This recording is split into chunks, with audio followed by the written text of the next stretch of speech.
Igual te llevaré.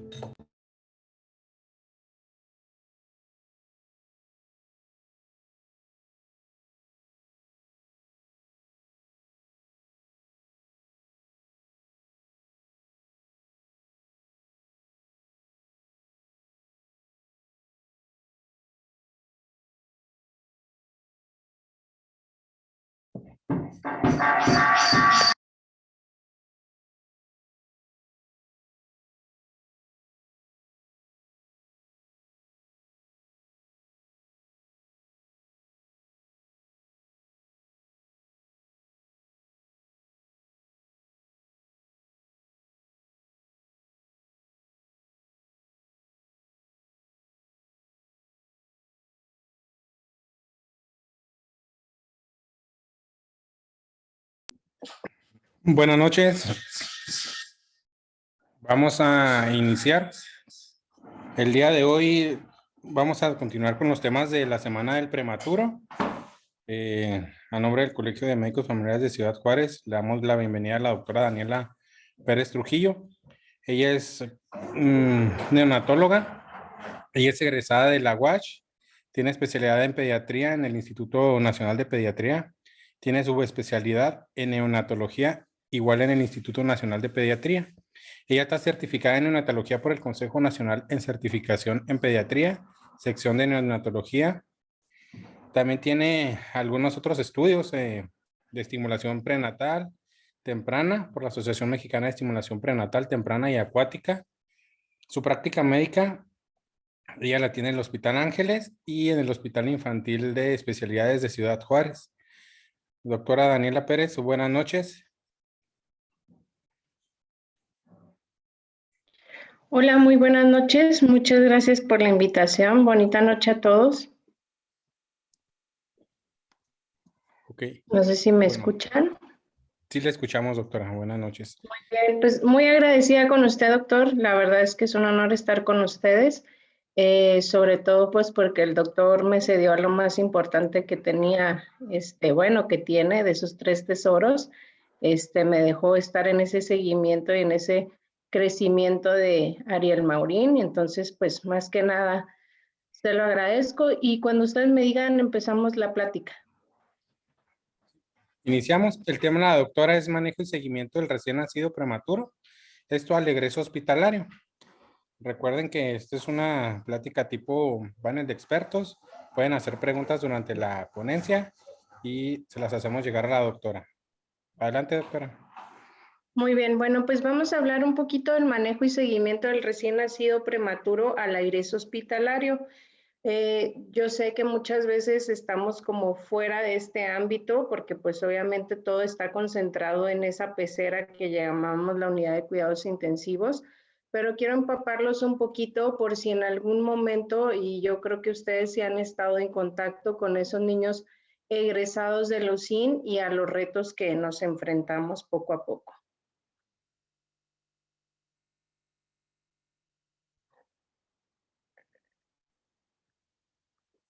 Ok, cada año se estima que alrededor de 15 millones de recién nacidos son prematuros. En general, se estima entre que 1 a 10 de los recién nacidos van a ser prematuros a nivel mundial.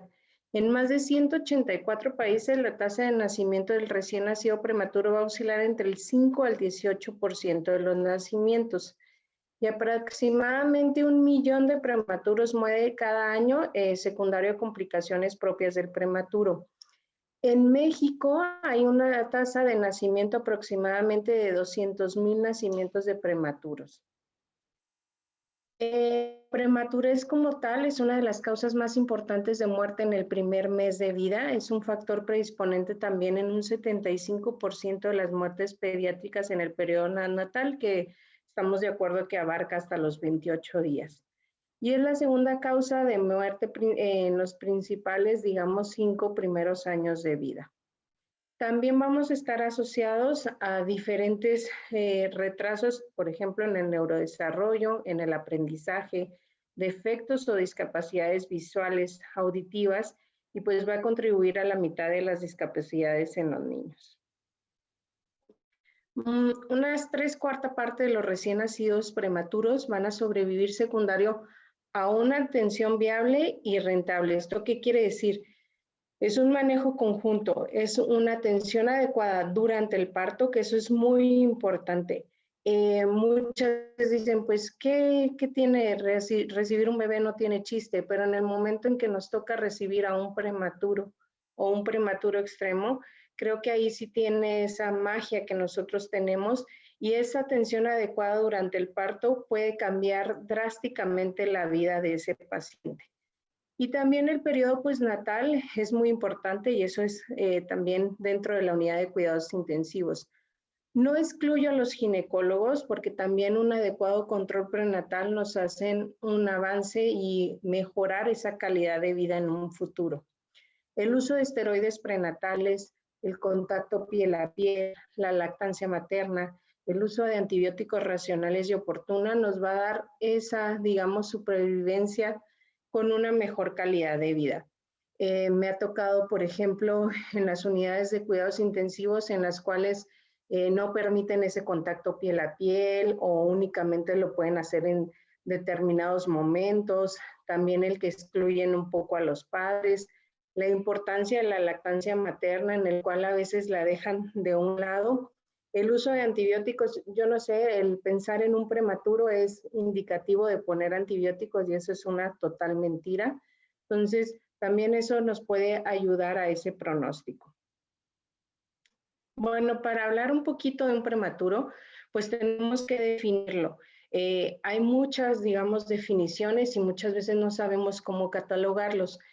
Estas definiciones son en base a la Organización Mundial de la Salud, en el cual el prematuro extremo encontramos a los menores de 28 semanas, al muy prematuro entre las 28 a 32 semanas, al prematuro moderado entre las 32 y 34 semanas y al tardío de las 34 a 36.6 semanas. Yo siempre que llega un prematuro a la unidad de cuidados intensivos, les digo a los papás, no porque ahorita nada más lo vean con ciertas cosas, eso es lo que va a tener. Un prematuro puede tener más de 15 complicaciones y esas complicaciones no nacen en el primer día de vida, esas pueden ir apareciendo conforme va pasando el tiempo. Dentro de esas complicaciones las podemos dividir en sistemas. Eso es a lo que nos vamos a ir enfrentando al momento del egreso, ¿ok? Por ejemplo, en el nivel pulmonar, como lo más conocido va a ser la displasia broncopulmonar, todo lo que tenga con el manejo de la vía aérea, ya sean leucomalasias, problemas en cuanto a telectasias, el manejo del ventilador, porque hay pacientes en tercer mundo que pueden retirarse a sus casas con dispositivos de oxígenos. En la parte cardiológica, lo más como común que nosotros nos encontramos es el conducto arterioso, la hipertensión pulmonar del recién nacido, en el cual también podemos tener cardiopatías congénitas pues ya más avanzadas. En la parte neurológica, las crisis convulsivas, la hemorragia intraventricular, la leucomalacia, la espasticidad, las enfermedades neuromusculares, en la parte de nefrología, la hipertensión, la falla renal, que es muy común también la insuficiencia renal en los primeros días, anormalidades en los riñones. Endocrinológicamente está el hipotiroidismo, insuficiencia adrenal, hipopituitarismo.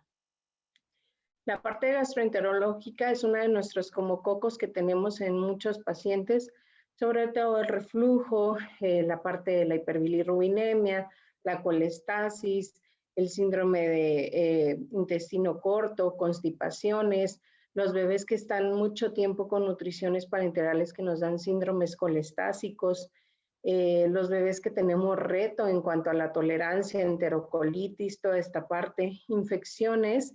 Obviamente las más comunes son las sepsis, las asociadas a los cuidados de la salud, pero también tenemos, sobre todo en la población de Juárez, me ha tocado mucho citomegalovirus, herpes, todo lo de la familia del TORCH, inmunodeficiencias, virus de sífilis, como entre las más comunes. La parte de la cirugía, pues hernias diafragmáticas, enterocolitis que requieren ya de procedimientos quirúrgicos, atresias de intestino, los pacientes que no llegan a succionar de una forma adecuada, en los cuales nos tenemos que hacer una fundoplicatura de Nissen, gastrostomías, hernias. En la parte urológica tenemos la hidronefrosis, el reflujo vesicureteral, entre las más comunes. En cuanto a otorrinolaringología, la parte de la traqueostomía, los pacientes que tienen una estancia prolongada, que no pueden destetarse de ese ventilador, que llegamos a hacer una traqueostomía del estridor, la disfunción de las cuerdas vocales por tanto tiempo de intubación, la parte de neurocirugía, la parte de hidrocefalia, la complicación sobre todo de las válvulas ventrículo-peritoneales, mienomeningoceles, ortopédicas, pues la displasia de cadera, anormalidades vertebrales. En cuanto a genética, pues todos los desórdenes del trastorno del metabolismo, digámoslo así, o error innato del metabolismo. Oftalmológico, retinopatía de prematuro, deficiencias en visuales, catarata, glaucoma. Audiología, pues la hipoacusia. En las terapias, sobre todo, vamos a ver lo que es tortícolis, plagiocefalia, por la posición constante en la que se encuentran los niños, en el cual siempre están en la misma cuna, siempre lo revisan de la misma manera. La terapia ocupacional, pues digamos, parálisis braquial, el problema sobre todo en la succión. En cuanto a los problemas sobre todo en la alimentación, para el problema de deglución, recordemos que la coordinación entre la succión, deglución y respiración se logra a partir de las 34 semanas. En cuanto a la dieta, pues la ganancia de peso. Por eso les comento que pueden ser más de 15 complicaciones y ya cuando lo vemos aquí englobado, pues obviamente un neonatólogo no va a tener que estar solo, sino va a tener que estar acompañado de diversas subespecialidades para el acompañamiento y para el desarrollo del neonato. Entonces, todo esto me va a servir para el momento en que yo decida egresar a un paciente, tener en mente todas estas complicaciones para yo saber y referir oportunamente para que sigan dando un seguimiento adecuado a estos pacientes. Siempre que entra un neonato a la unidad de cuidados intensivos, debe estar en mi cabeza qué debo hacer para cortar ese tiempo de estancia hospitalaria, porque esto va a beneficiar tanto al recién nacido como a la familia. Va a disminuir ese periodo de separación, acortar la exposición de los riesgos de morbilidad adquirida dentro del hospital y sobre todo evitar ese estrés, esa disfunción familiar. No saben lo que pasan los padres de un prematuro, el estar viajando para poder entrar a las visitas, el estar con el estrés de que algo mal le puede pasar, el no poder estar constantemente con su familiar. Entonces, eso provoca mucha disfunción en esta familia. Entonces, siempre tenemos que estar pensando qué tan rápido puedo egresar a este paciente. Y recordar también que todos los recién nacidos pretérmino con bajo peso al nacer, una vez egresados, van a ser candidatos también a una alta tasa de reingreso hospitalario.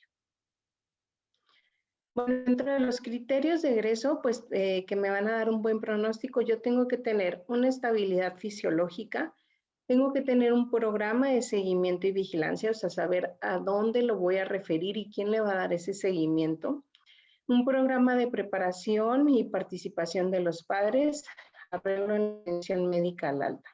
Asegurarme que los papás están realmente capacitados para el cuidado de este paciente. Dentro de estos criterios de egreso, lo principal es mantener una temperatura corporal normal, ¿ok? Esto es en base a qué? Es sacar a ese recién nacido pretérmino de una incubadora, pasarla a una cuna radiante, después de una cuna radiante a un bacinete o una cuna abierta sin la temperatura, y ya sea que con la ropa ellos regulen esa temperatura dentro de una temperatura ambiental de 20 a 25 grados. También el aumento del gasto energético puede provocar un retraso en la ganancia ponderal y prolongar esa estancia hospitalaria. Muchas veces llegan los pacientes prematuros de 600 800 gramos y la primera pregunta que dicen los papás es ¿cuánto tiempo van a estar aquí? Uno les dice el tiempo necesario. Lo ideal es que lleguemos al peso de 800 para que estos bebés puedan empezar a comer. ¿Para qué? Para que este aumento en el gasto energético no me vaya a provocar disminución de ese peso y pueda salir pronto de este hospital. Establecer una alimentación sin compromiso cardiorrespiratorio. Obviamente, tener un plan para un esquema de vacunas y realizar el tamiz metabólico, auditivo y el oftalmológico. Recordemos que el tamiz metabólico se tiene que realizar del 3º al 5º día en todo recién nacido sano. Aquí, ojo, en los recién nacidos prematuros se tiene que hacer un control. Se toma un tamiz y a los dos semanas se tiene que tener un tamiz de control porque estos nos pueden dar falsos positivos. En cuanto a los antecedentes, antes se egresaban a los recién nacidos prematuros al alcanzar los 2 kilos. Sin embargo, hay ensayos en el que se puede dar un alta de forma más temprana, únicamente cumpliendo los criterios ya mencionados. Bueno, también tenemos que estar al pendiente de la capacidad de los cuidadores. Un temor mío es que uno pone todo su esfuerzo en que esos recién nacidos salgan adelante y el recién nacido también pretérmino todo su esfuerzo, pero a veces nos topamos con limitantes de padres adolescentes o padres que no cuentan con los recursos o padres desinteresados y eso puede mermar todo este trabajo, digámoslo así. Entonces, tenemos que estar bien seguros de las capacidades de los padres para poderlos alimentar, ya sea con lactancia materna, con biberón o en dado caso que ellos tengan una vía enteral, ya sea una gastrostomía en uno de los dados casos, incluyendo la preparación de la fórmula si así se requiere. Me ha tocado ver muchos pacientes en la consulta en el cual les indican diluciones de fórmulas, cambios de fórmulas constantes. Entonces, no hay que hacer eso, es fórmulas, desde un inicio podemos dar fórmulas de prematuro, fórmulas de transición para aumentar un poco el gasto energético. También podemos especificar cómo es la preparación. Muchas veces los papás desconocen y los preparan como Dios dio a entender. Entonces, saber que primero va el agua, después el polvo, que siempre es una cucharada con raza por una onza de agua. Otras de las interrogantes a veces de los padres, qué tipo de agua usar, purificada, si lo caliento o no lo caliento. Entonces, todo esto hay que explicárselos de una forma detallada. Técnicas de baño e higiene de genitales. Muchas veces desconocen hasta cómo se limpia el área del pañal, qué se le pone, cómo lo baño, cuánto tiempo tiene que durar el baño. Entonces hay que especificar que son baños cortos, alrededor de 5 a 8 minutos, en el cual cómo debemos de tener la temperatura del baño. Recuerden que es de 36 grados o la temperatura con el codo. En la parte de la higiene de genitales, muchas veces nos llegan las pacientes femeninas que no tocan los labios, no sabemos por qué, es explicar que también hay que tener una limpieza adecuada. Datos de alarma, vómitos, dificultad respiratoria, crisis convulsiva, cianosis, todo especificar para que acudan a urgencias. Si en dado caso se llegan a ir de alta con medicamentos, especificar dosis en mililitros, que no sean miligramos, horarios de los medicamentos y la vía de administración.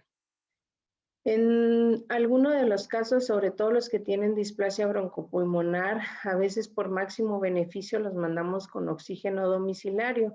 Entonces, explicar el funcionamiento de estas puntas nasales, cómo vamos a regular el flujo, cómo lo mantenemos con el concentrador.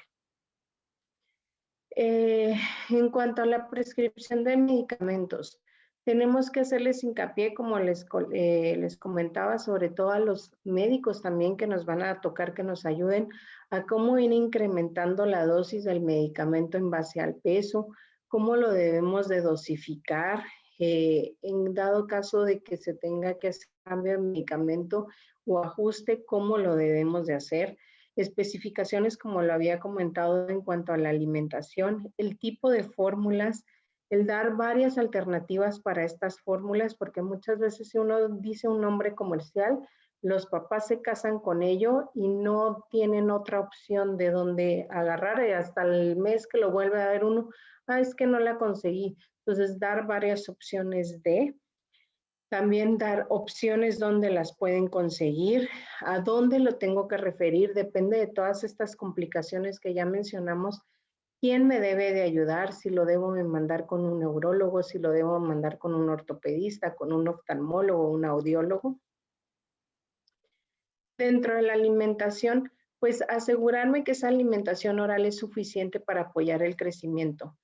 Como tal, nuestro tope es llegar a los 180 mililitros por kilo por día. Entonces, ese tope vamos a ponerlo como cantidad mínima y para los que nos ven en la consulta mes con mes, vamos a irlo calculando en base al peso. Lo ideal es que yo tenga un aporte de 120 calorías por kilo, que eso me va a dar ese aporte de 180. Fomentar y facilitar el comienzo de la alimentación enteral y la lactancia materna. Hacemos mucho hincapié en las extracciones de leche para estas mamás que se encuentran en casa, en que tiene que ser cada 3 horas, en que tiene que ser en la madrugada, en el cual no me voy a dormir, sino estarme cada 3 horas es extrayéndome la leche, en la forma en la que la voy a almacenar. En la mayoría de los cuidados intensivos neonatales recibimos la leche en frascos de vidrio por la manera en que los calentamos, pero también se pueden usar esas bolsas almacenadoras de leche, el comentar cómo las deben de almacenar, el decirles que debe ser en el refrigerador, nos duran de 12 a 24 horas, en el congelador de 3 a 6 meses, dependiendo si lo tengo separado del refrigerador, la manera en que lo debo de transportar, que debe ser en hielo, la manera en que también puedo ser una donadora de leche, que también lo tenemos aquí en la ciudad en el Hospital de la Mujer. La forma también en que se debe fortificar la leche, que esto lo encontramos en el medio hospitalario. Los fortificadores que usamos son de la marca Similac, en el cual únicamente se debe fortificar la leche materna, la fórmula no lo debemos de fortificar. Y la ganancia de peso esperado. Un bebé me tiene que incrementar entre 20 a 40 gramos por día. Esto es muy importante porque me he topado en la consulta en el cual queremos utilizar las mismas tablas que usamos en los recién nacidos de término y estamos en un error. Estas tablas que les presento aquí son de Fenton. Estas las usamos en los recién nacidos de pretérmino, en el cual si se fijan vemos desde las 22 semanas de gestación. Obviamente en los países de tercer mundo pues sí logran salir adelante estos pacientes. Entonces, vienen desde las 26 semanas de gestación hasta las 50 semanas de gestación. Debemos también recordar la forma en que nosotros, digamos, calculamos las semanas de gestación. Recordar que son postconcepcionales hasta llegar a las 40 semanas de vida y a partir de ahí son edad corregida. Para yo encontrar a un paciente prematuro similar a un paciente de término que nacieron en el mismo momento, serían hasta los 2 años de edad, ¿ok? Hay tablas de Fenton para niñas y tablas de Fenton para niños. Dentro del control respiratorio, la mayoría de los lactantes pues lo van a lograr entre las 36 y 37 semanas postnatales. Nosotros usamos metiljantinas para ayudarme a ese, digamos, como desarrollo pulmonar y evitar apneas. Nuestro ideal sería la cafeína, que es la mejor administración, que es 24 horas, menos efectos adversos. Obviamente el costo es un poco más grande. Y tenemos la opción de usar aminofilina también y teofilina. Teofilina como tal en México no hay el elixir como tal, lo encuentran con Ambroxol. Entonces sí es un poquito como difícil de encontrarlo. Por ejemplo, en tercer mundo llegan a suspender cafeína o teofilina o aminofilina a partir de las 34 semanas. Nosotros más que nada los llevamos hasta las 36, 37 semanas. En dado caso que tengamos un niño complicado, serían hasta las 40 semanas. Entonces hay una vigilancia entre 7 a 13 días después de suspenderlo. ¿Ok? También para reducir el oxígeno suplementario, por ejemplo, en un paciente que se fue con oxígeno domiciliario, ustedes se lo topan en la consulta, tiene que ser supervisado para mantener oximetrías adecuadas. Me ha tocado que quieren mantenerlo al 99, 100%. Un recién nacido pretérmino, con que esté por arriba del 90%, estamos del otro lado. Y también tengo que ver que mi curva, sobre todo de velocidad de crecimiento, se mantenga en base a las tablas de Fenton. Quiere decir que vamos, digamos, de una forma adecuada, tolerando ese reto o suspensión del oxígeno. Del sueño. Muchas veces me tocan que hasta las propias enfermeras de los cuneros, cuando los egresan, les dicen que lo deben de dormir de cúbito lateral. Es totalmente mentira. Se debe colocar a los pacientes en posición de decúbito supino para dormir, únicamente lateralizando la cabeza para un lado o para el otro. Sí me toca el problema de que vienen con tortícolis y plagiocefalia por, digamos, no manipulación. Yo siempre les digo a los pacientes, durante el día hay que estarlos rotando como un pollito. ¿Esto qué quiere decir? Decúbito lateral, la posición tummy time, pero ya si todos se van a dormir, ahí sí es decúbito supino con colocación de la cabeza hacia laterales. ¿Esto para qué es? Para evitar el síndrome de muerte súbita del lactante. Otra de las cosas muy importantes que a veces no tenemos cuenta es el suplemento de la vitamina D, ¿ok? Un adecuado consumo de vitamina D tiene que ser en base a la leche materna y a un suplemento de vitamina D. Lo que nosotros tenemos que tener muy en claro es que yo tengo que suplementar a cada todo recién nacido, sobre todo a los pretérminos, con 400 unidades diarias. La fórmula, dependiendo de las fórmulas, hay unas que sí no los aportan, pero la mayoría tienes que tener un consumo de 1 litro de la fórmula para que yo pueda decir no tienes que dar un suplemento de vitamina D, ¿ok? Y otro punto muy importante, mientras que la madre esté lactando, también ella se tiene que dar un suplemento de vitamina D. En México, sobre todo, tenemos una deficiencia importante de vitamina D, entonces hay que suplementar, ¿ok? La parte de la deficiencia, pues, es el no suplemento de la leche materna, el cual los niños prematuros que usan nutriciones parenterales no le dan el aporte de multivitamínicos, o deficiencias o enfermedades como insuficiencia renal, malabsorción, enterocolitis o un síndrome colestásico asociado. Dentro de esta parte de la como alimentación encontramos la nutrición parenteral, donde podemos incluir a esta vitamina D en los multivitamínicos, que estos se calculan a 2 mililitros por kilo. En los pretérminos tenemos que, como ya les comentaba, dar un suplemento de 400 unidades por día, ¿ok?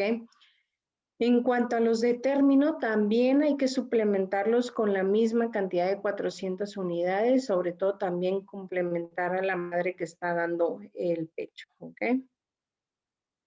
Esta es la cantidad que encontramos de vitamina D. Si se fijan en las que son de fórmulas de transición, que son las que aumentan un poquito más de calorías, son las de prematuros, tenemos una pequeña cantidad de consumo de vitamina D. Entonces, esa es la importancia del suplemento.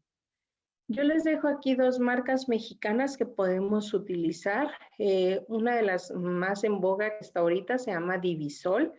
Es sin conflicto de interés. En dado caso que no consigan, pues tendríamos que usar el Trivisol. La dosis recomendada, como les comento, es de 400 unidades por día. ¿Esto qué quiere decir? Pues un horario de cada 24 horas. El tiempo es hasta los 6 meses, desde el recién nacido hasta los 6 meses, o hasta que la ingesta de una fórmula llegue a 1 litro al día, ¿ok? Podemos observar toxicidad con la vitamina D cuando llegamos entre 800 a 1000 unidades. En dado caso de Divisol, lo que se aconseja son 2 gotas cada 24 horas. En cuanto al Tribisol, tendríamos que dar 1 mililitro cada 24 horas. ¿Okay? Otro de los suplementos que tenemos que tener en mente es el sulfato ferroso. Más del 65% de los recién nacidos pretérminos desarrollan deficiencia de hierro. La reserva de hierro al nacimiento es muy pobre, ya que el 80% de ese hierro se va a adquirir a partir del tercer trimestre de gestación. Y es cuando tenemos una anemia por deficiencia de hierro que se presenta a la 4ª semana de vida. ¿Okay? Muchos de los culpables en estas deficiencias también somos nosotros. ¿Por qué? Porque estamos tome y tome muestras, que gasometrías, que biometrías, laboratorios a veces que no tienen microtiners, pues ahí nos estamos chupando toda la sangre. Y otra de las cosas en el momento del nacimiento es el pinzamiento del cordón tardío. Lo que se sugiere es 1 minuto como tal. A veces no es posible porque a veces nacen muy mal los pacientes, pero si podemos llegar a los 30 segundos, pues sería excelente. La dosis va de 3 a 4 miligramos por kilo por día, pero ojo, es de hierro elemental. Una de las marcas más conocidas es Fernisol, también sin conflicto de interés, pero acuérdense que es en base al hierro elemental. ¿Okay? En cuanto a las vacunas, obviamente una de las vacunas más recomendadas pues va a ser la de la BCG, del bacilo. La OMS recomienda que todos los recién nacidos pretérminos sanos, mayores de 31 semanas de edad gestacional, pueden recibir la vacuna, al igual que si tienen un peso menor a 2,500, pero que estén clínicamente estables. Y lo ideal es no retrasar la vacunación más allá del alta o dosis habituales. Lamentablemente es lo que recomienda la OMS. A veces vivimos en situaciones como por ejemplo aquí en Juárez, en donde nos topamos a gente cuadrada que no quieren, digamos, como ir avanzando o modernizándose y que te dicen, si no tienes los 2,500 no te voy a vacunar, y pues ni modo, nos tenemos que esperar un poco.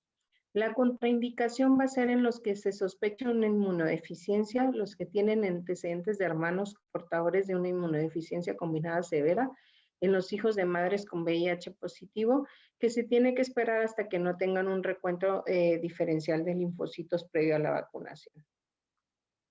Hepatitis B. La Asociación Americana de Pediatría recomienda que en los recién nacidos menores de 200 gramos o hijos de madres seronegativos se difiere la vacuna en los 30 días de vida o antes del alta, mientras que si la madre es seropositiva con el anticuerpo, o digo, con el antígeno de hepatitis B, te recomienda vacunar dentro de las primeras 12 horas de vida.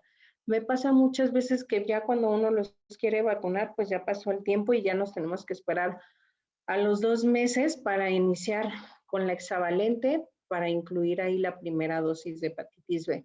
A veces yo les digo a los pacientes que es como me quedo un poquito más tranquila porque es de las vacunas que tengo más refuerzos. ¿Okay? Otra de las vacunas que usamos es palivizumab, que es más conocido como Synagis.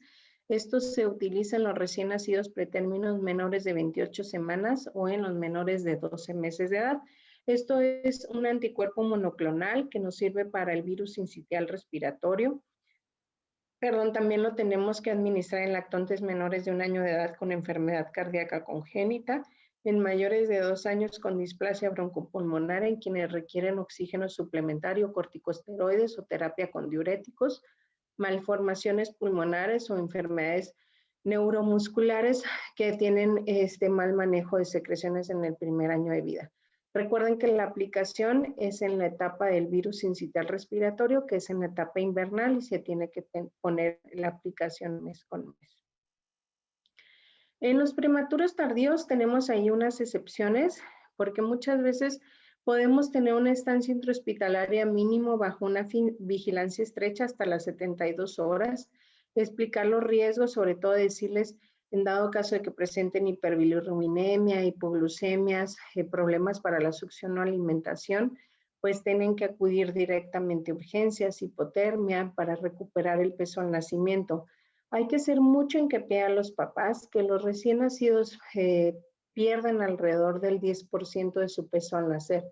pero los prematuros tardíos y los prematuros pueden perder hasta el 15% del peso en la primera semana de vida. Entonces, la importancia del seguimiento a los 7 días de vida es para ver que no hayan perdido más de ese porcentaje, porque si no tenemos que hacer reajustes, sobre todo en la alimentación. Digamos que hay un checklist para decir, ya puedo mandar a este paciente de alta. Entonces, tenemos la termorregulación, entonces el paciente capaz de mantener una temperatura normal, ¿ok? Vestido y en cuna abierta, digamos, ambientar a ese paciente. La alimentación al alta, que el paciente sea capaz de cubrir sus necesidades calóricas para una ganancia adecuada de ponderal y sobre todo estar seguros que esos papás están capacitados para que pueda, digamos, alimentarse de una forma adecuada. Tener una estabilidad respiratoria, mantener, digamos, esa patrón adecuado respiratorio de cúbito supino. Las apneas del prematuro tras el cese de la cafeína, digamos que es como nuestro medicamento ideal.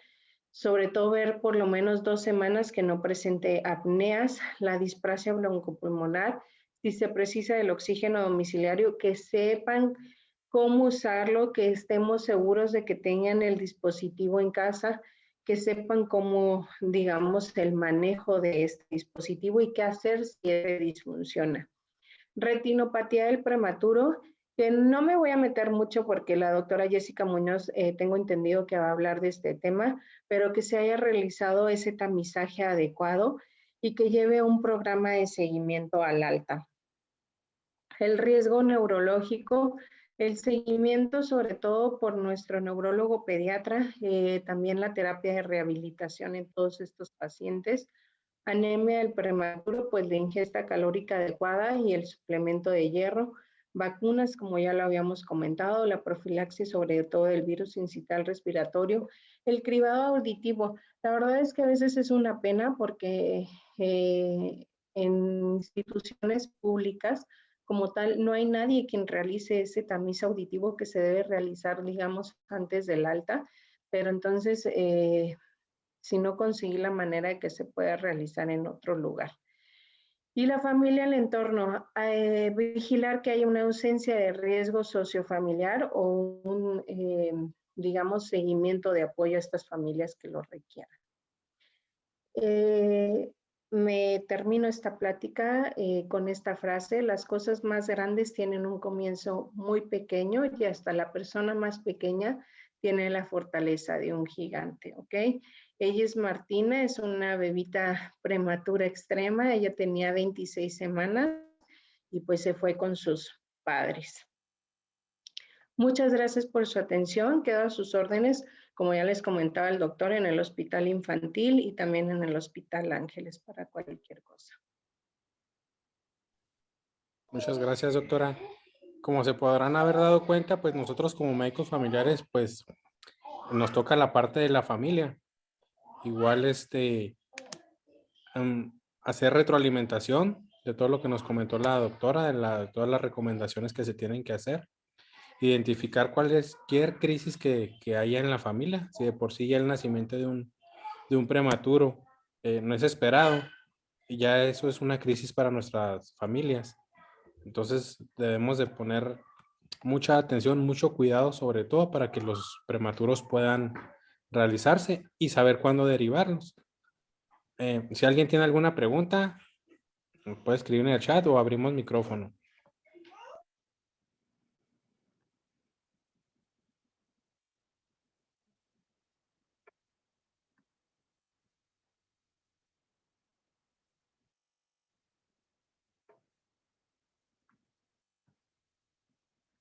Que pues parece que nadie quiere hacer preguntas, doctora. Nuevamente, yo creo ¿No que se nos quedó dejamos. muy claro o no entendimos muchas cosas? No, yo creo que se quedó demasiado claro. Yo creo que nos quedamos nuevamente con la boca abierta. Por ahí veo al doctor Huerta conectado.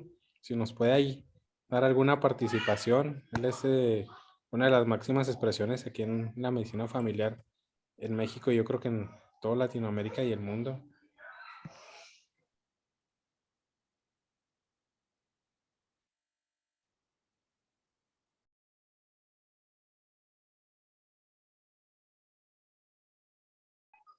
Bueno, pues creo que nadie quiere participar. Doctora, bueno, por circunstancias que ya comentamos, no se pudo hacer de manera presencial. Sí. Hoy lo hicimos de manera Zoom. Su constancia se la hacemos llegar, tanto la de el Colegio de Médicos Familiares como la que nos genera el Presidencia Municipal, al cual igual también agradecemos por haber apoyado esta semana del recién nacido. Oye, Doctora. Ariel, ¿le puedo hacer una pregunta a la doctora? Sí, adelante, claro que sí. Hola, buenas noches. Pues Buenas excelente noches. su plática. Sí estuvo muy claro y pues más que nada, como dice mi compañero Ariel, nosotros estamos al pendiente de la familia y del entorno familiar. Cuando nos llega un pacientito prematuro con el antecedente de prematurez, ahorita no escuché hasta qué edad podemos considerarlo o tenerlo en las curvas de crecimiento del IMSS, o sea, tenerlo como a la par con ellos, o siempre va a traer un peso bajo, una estatura baja. A los 2 años, él ya debe estar, digamos, como un recién nacido que nació al mismo tiempo que él, o sea, un recién nacido pretérmino. ¿Okay? Y en los primeros, antes de los 2 años, ¿cómo sería la valoración? O sea, ¿siempre nos va a dar el peso bajo o hasta que sería como Realmente, normal? realmente tendrías que usar las tablas de Fenton como tal e ir calculando ya sea la edad posconcepcional o la edad corregida para ir viendo dónde está esa gráfica. Les invito a bajarla en internet, Fenton para niños o niñas, para que ustedes vean cómo es las curvas diferentes a las tablas que ustedes manejan, para que muchas veces me llegan pacientes que los marcan como peso bajo y pues no es así porque a veces pues van 3 meses atrás ellos, entonces pues no los podemos englobar en esas tablas que ustedes usan. Y por ejemplo, si nos sale con una percentila baja en cuanto a esas tablas de Fenton, lo mandamos a pediatría y nos lo regresan porque pues sí está con peso bajo, talla baja, pero en las tablas de Fenton salen bien o en la percentila normal. ¿Se tiene que volver a hacer otro envío o esa ya nos quedamos con esa única valoración?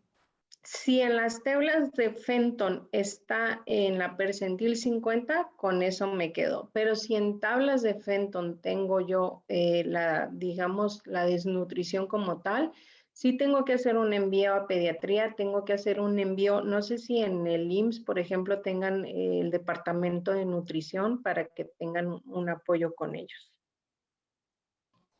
Sí, sí lo tenemos, y sí sería enviarlo a pediatría con las tablas de Fenton. Exactamente. Ok, muchas gracias, doctora. Esa era mi duda. No hay nada. ¿Alguien más? ¿Alguna participación?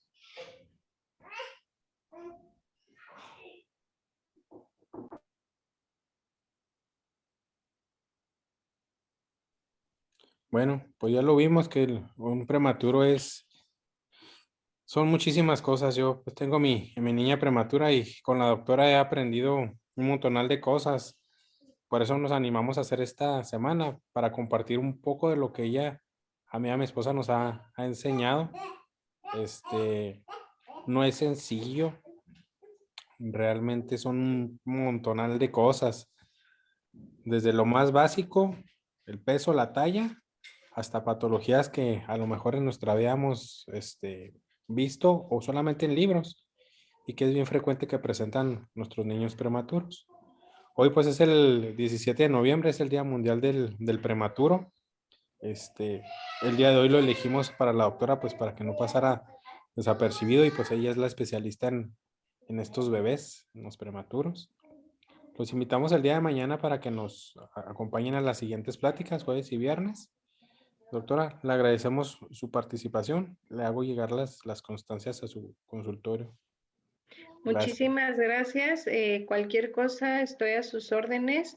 Lo más importante es que sean mis guardianes de esos recién nacidos pretérminos que andan ahí flotando en el aire y que digamos que esta plática les pueda ayudar, sobre todo los que tengan que suplementar, los que tengan que enviar, sobre todo que cuiden ese trabajo y que a lo mejor y nos cuesta un poquito a nosotros en la USIN que ustedes lo sigan llevando a cabo, ¿ok? Que no sientan que porque no son pediatras o neonatólogos no tienen nada que ver ahí, al contrario, ustedes son como nuestro primer punto de apoyo, entonces animarlos a que le den ese seguimiento adecuado a estos bebés.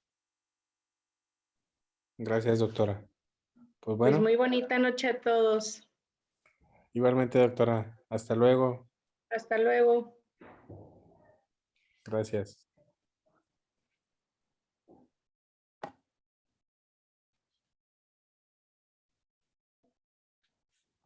Bueno, entonces mañana nos vemos igual, más o menos a la misma hora, para las siguientes ponencias.